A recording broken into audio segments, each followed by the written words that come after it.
9 கோளும் ஒன்றாய் காண அங்கு கற்பகம் என்னும் கடவுளின் மெய்யில் 9 கோளும் ஒன்றாய் காண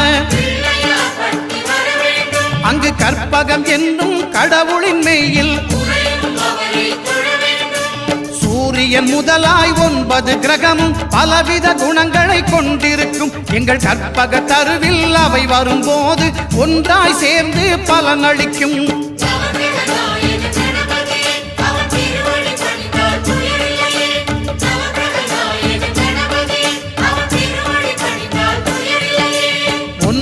கோளும் ஒன்றாய் காண